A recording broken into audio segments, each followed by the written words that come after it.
then you probably heard a sound that sounds something like this.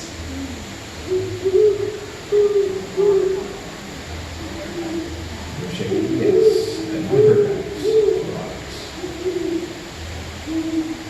Well, then you probably heard one of those powerful predators that roams our woods and nights. For everyone, I'd like all of you to welcome to the stage our very cute and adorable great horned owl, Alice. Alice here is our female great horned owl for everyone here today. And to tell you, with the great horned owl, these are the largest owls you will find in the United States.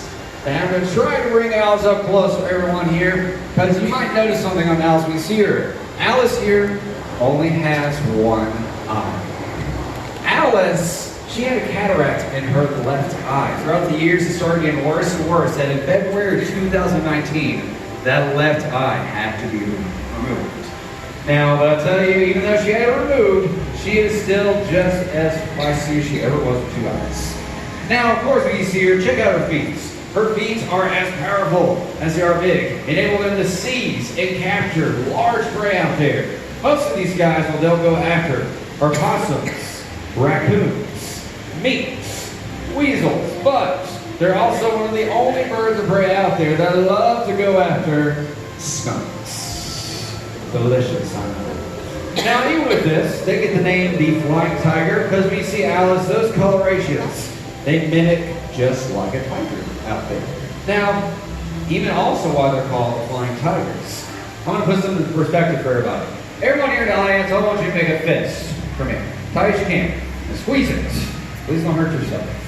But right there, you're giving off only 40 pounds per square inch of crushing power. That's what you're giving off. These guys can do about 400 pounds per square inch of crushing power, which is why I'm wearing a glove here. It's a good thing. Because pretty much you don't want to mess with these guys with their incredible force from their feet and talons. Now, these guys, they do nest fairly early, most near the end of December, close to the mid of January. Well, they basically use the hollows of trees and large stick piles we find at the very tops of the trees as well. Now, the young, they will stay with parents for several months till they're able to fly on their own, hunt on their own, and hopefully start a family of their own. Now, Alice has been with us for so many years here at our West American Bird Show, as we like to always say with all of our owl lovers and for Alice. We think that she does an outstanding job. So give it up here to our great horned owl, Alice. So speaking of that, who are my owl lovers? Raise your hand if you're an owl lover. Well, good. Well, if you thought Alice was cute, we got something a little cute.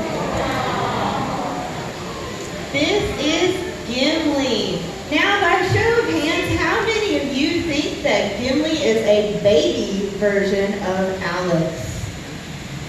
Okay, we got a few of you. Now, who's going to give me the right answer and tell me that Gimli is a full-grown bird? I literally just gave you the answer and half of you raised your hand. Terrible, you guys, terrible. This is as big as Gimli will ever get. He is a full-grown eastern screech owl. Screech owls are misnamed because they actually do not screech at all. They have more of a high-pitched, wavering whinny that sounds something like this.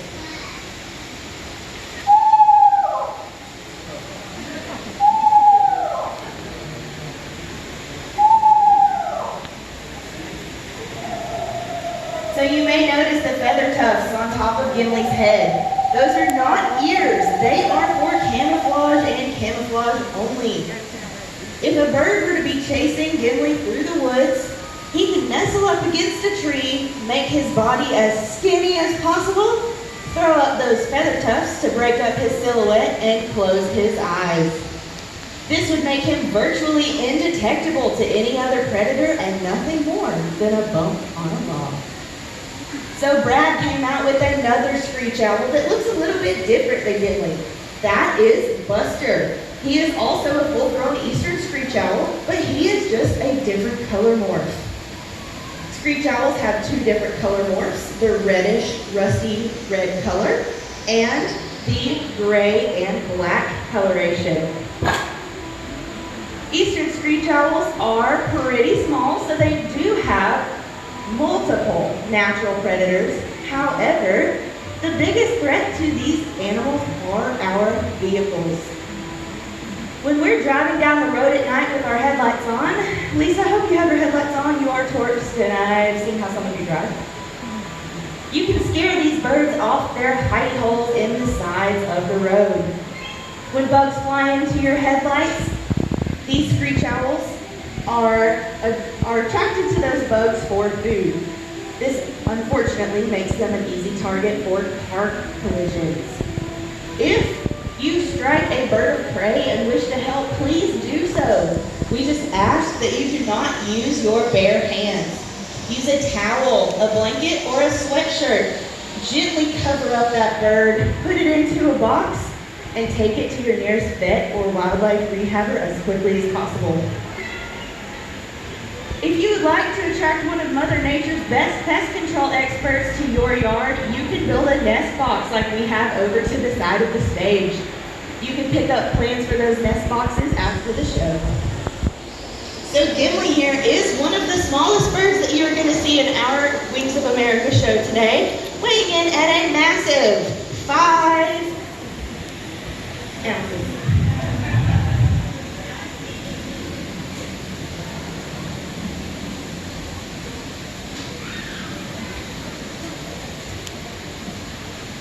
All right, so this next bird coming out, you just met our smallest nighttime birds. Let's introduce y'all to our smallest daytime bird. Now this bird, we're gonna fly up and down these alleyways, so please remember, do not stand up while this bird is flying. Now, this bird is a member of the falcon family, but for her speed and agility, please welcome to the stage the very cute and adorable American Kestrel, Aleda. Come on here, girl, come say hi. This is Aleda. Aleda, she's our female American Kestrel. Now, with American Kestrel, these guys are the smallest falcons in the falcon family because about as big as they'll actually get. Aleda's full grown. Now, the only way to tell the difference between a male and a female is that the females are larger than the males. Sorry, guys. And also the difference is actually by their wing colors. The males have more of a bluish gray color type too. As in, for Aleda here, as you see, it's more of a reddish brown color type too. Now, pretty much though, you might notice something on Aleda as well. Pretty much though, are those black lines underneath her, well, eyes. Those are actually called, well, mustache marks. Just like how everyone, if you see a football player, or if you see a baseball player, and they have black paint in their eyes, basically they're cutting a reflection of the sun. That's what American Kestrels are doing. Now, don't let her size fool you. Yes, she's a small bird. I'm telling you, she can go faster than any of y'all here by folks. Aleda can fly about 60 to 70 miles per hour. You curious how fast that is? You go ride Wild Eagle, you're going as fast as Aleda. Now, even this though for the American Kestrel, pretty much though when she's going on that speed, she mostly goes for insects, ice, she mostly go after. But pretty much though, these guys have amazing eyesight where they can see those prey. But they can also see something called ultraviolet. Now let me explain about that. Well, like I said before, mice are their favorite food. Mice though, well they actually have weakness. Have a very tiny bladder. So with that, they leak trails of urine on the ground. And as some of y'all do not know, urine reflects ultraviolet light. So as Aleda, as she flies towards her food, she pretty much, though, will see it, that trail of urine, as a GPS to her next meal. Now, of course, these guys are amazing pest control birds around your area, but there is something that's very harmful to them that can actually kill them, and that is actually rodenticide poisoning. People think it's a good solution to rodenticide poisoning, but really is a danger for falcons. Because mice, yes, it does pretty much kill them, but it takes them a while for them to actually die. So the thing is, though, for the American Kestrel, is pretty much, though, that even you want to find something, a better solution, like seal up your holes in your house, or find something that's a most sustainable type trap for mice, which you can help save raptors by not using the size. But related for her size, yeah, she's very tiny. She's the smallest bird in our screech owls. She weighs in at only 4 ounces. So what do y'all think of our American Kestrel here, Aleda? Now let's bring out some bigger birds for everyone here today. So this next bird coming out is our prettiest bird that we have. Commonly called buzzard, but correctly called vulture. Today, everyone in the audience, I'd like all of you to welcome the very cute and adorable Buzz, our black vulture. Here, Buzz, come on out here. She's being very shy right now. Come on out. No need to hide. There we go. Here, Buzz. This is Buzz, our black vulture, which is one of the known vulture species that are found in the area. You can definitely spot. Also, with the turkey vulture, you can actually spot it as well. Now, with Buzz here, she is known as a human imprinted bird, because with this Buzz, well, she was taken from her nest at a very young age and raised by humans. Buzz here doesn't think herself as a vulture. She sees herself as a handsome, bald-headed man.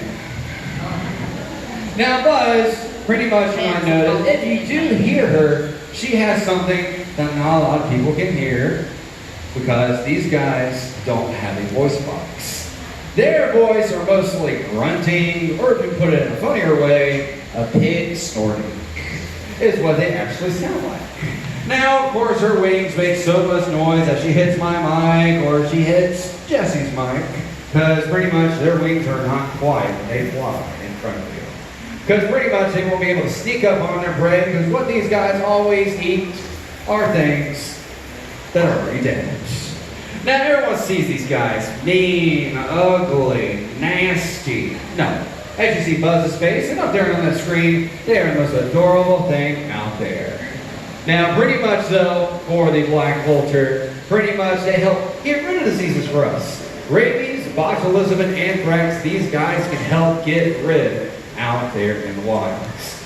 Now, Buzz here, she's one of our oldest birds we have here in the show, because Buzz is actually 33 years old. Everyone say bye-bye, Buzz. So what do y'all think of our black vulture here, Buzz? Alright. Now this next bird that we are going to bring out, she is going to come up on the top of that wall right there. So definitely focus your cameras or videos for your likeness. Now this bird is definitely one of the most common birds of prey you will find in this area. Bulky, broadwing, designed for effortless soaring.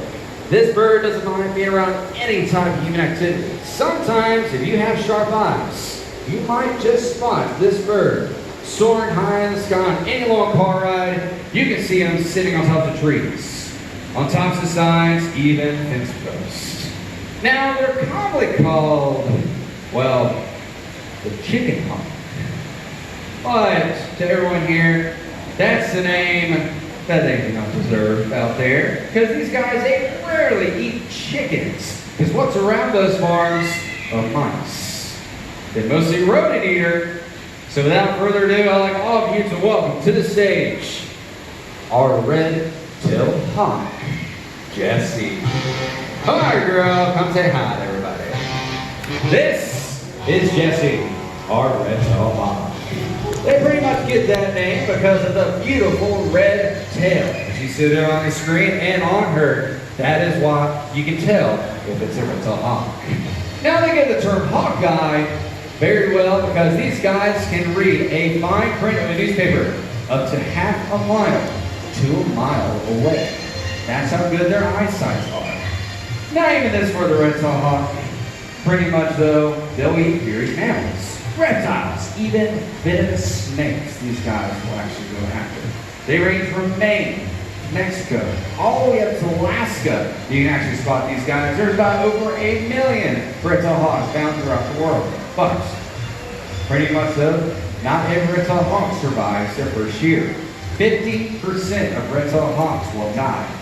Can be used to DDT, legal shoots, left poison, electrocutions. Like even with this though, for sure, even for those by man-made objects like parallel electrocutions, barbed wire fences, and vehicles, which what happens to red-tailed hawks a lot is being hit by cars. Now, pretty much though, these are things we cannot prevent out there. The things we can prevent there out there are poison, illegal shootings, which are not always done by hunters. Mostly those that do not know, do not care, or have never been educated on this prey. But pretty much though, with that, these are very vital in our environment by having red-tailed hawks and other birds of prey.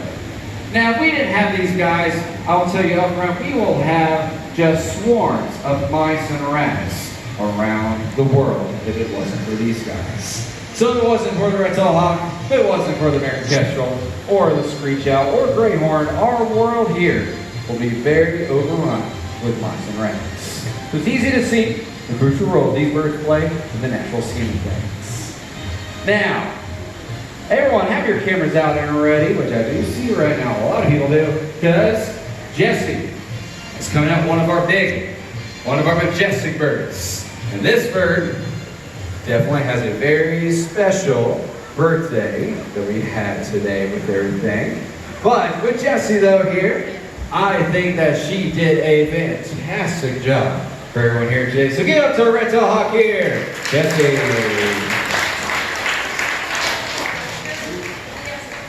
After the end of the show, I'll answer your question. Yes, ma'am.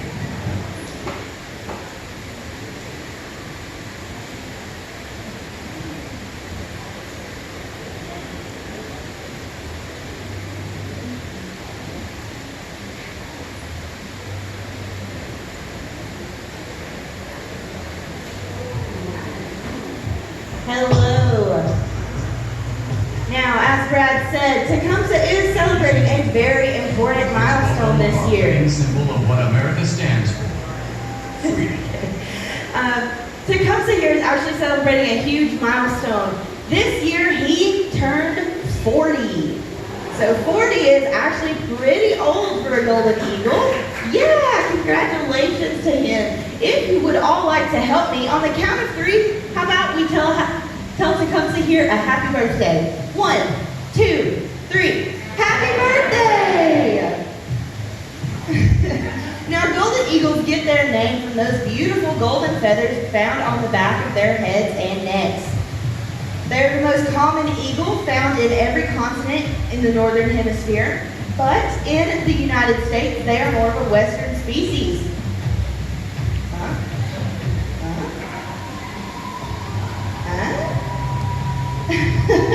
They are more of a western species, preferring more arid valleys and mountains. They are strong and powerful flyers that seem to delight in soaring through gale force winds.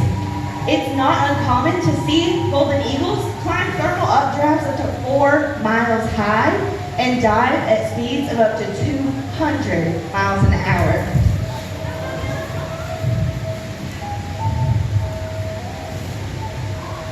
Big wingspan, huh? So golden eagles do prefer to eat more of a medium-sized prey, such as rabbits, grouse, squirrels, even rattlesnakes. But it's not uncommon to see them hunt in pairs to take down larger prey, such as foxes, deer, and even mountain goats. They are cunning, intelligent, and bold, using stealth-like tactics to cut off their prey's means of escape, and using the sun to blind their prey as they dive in. Now, these hunting tactics have not gone unnoticed by the Native Americans of the Great Plains. Feathers from eagles are often given to warriors for bravery, and the long flowing headdress of a Native American chief represents a lifetime of valor. In Judeo-Christian beliefs, eagles are symbolically mentioned in Old and New Testaments, such as in Isaiah 40:31, "They shall mount up on wings of eagles." Throughout history, eagles have inspired many cultures and religions throughout the world. Now Brad will be back out with our nation's living symbol in just a moment, but for now, give it up for our birthday boy, Tecumseh.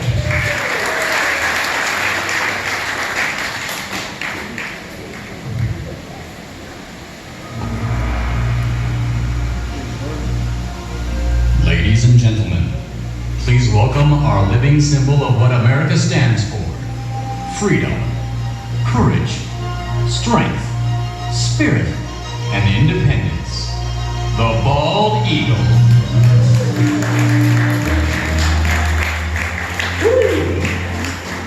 I want you to welcome America, our 32-year-old male bald eagle. Now, you're probably wondering, why are they called bald eagles everything? They got feathers on top of their head, they're not bald. Bald refers to an Old English term that simply means white-headed. The head and tail feathers actually turn white at about 5 years of age. Prior to this, they're all brownish color, head to toe, which indicates maturity. Now, this became our nation's symbol since 1782. They mostly live by large rivers, lakes, and oceans, where they hunt for their favorite food out there, which is actually fish. Also, various mammals, reptiles, waterfowl, even carrion makes up a large part of their diets. Now, bald eagles who will choose a lifelong mate will only remate if their favorite companion should die. Usually, they choose a large tree near bodies of water for their nest site. They'll use that nest year after year.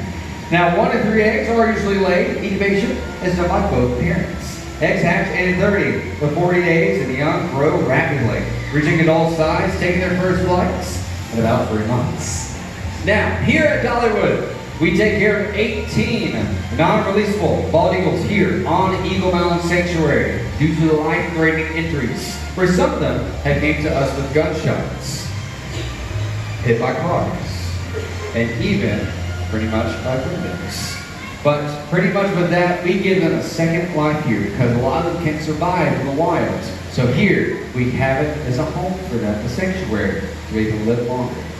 Now, even with this though, we do have a breeding program at the American Eagle Foundation, which we have here and at our foundation.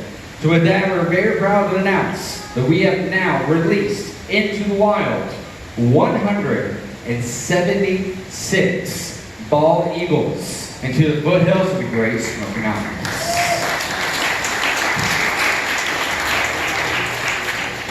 With organizations like us, we do everything that we can to help repopulate the bald eagle population and with other birds of prey. That's why with the bald eagles here, they soon came off the endangered species list in 2007. But even though it seems they turn a crucial corner, the bald eagles' comeback is not yet complete. We must all strive any effort to secure the future of these amazing creatures. Dollywood and American Eagle Foundation are proud to share with you our nation's living symbol.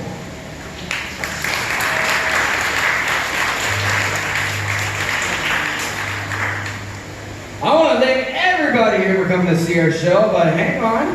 We do got one more bird love coming out, and this guy, well, he comes all the way from Africa. Come on, everybody, come down. This is Friar Tuck. Friar Tuck is an African pied crow with a very important job here at our Wings of America show. He collects donations. The American Eagle Foundation is a nonprofit organization, so any donation that you decide to give goes right back into the care of our beautiful birds. If you would like to come up and give Tuck a donation, please do so. We just ask that you do not give him coins as he may swallow them, and also ask if you could please maintain social distancing guidelines when you come up. If you'd like to give Tuck a donation, just fold your bill in half and hand it to Tuck at arm's length. He will then take that from you and tuck it into his box. For a $5 donation, you can get an awesome American Eagle Foundation sticker that you can proudly display on any water bottles, computers, or cars. And for a $20 donation, you will get a silver-clad coin with an image of Challenger on it. One of the beautiful bald eagles that we care for here at the American Eagle Foundation that was also at the delisting ceremony from the endangered species list in 2007.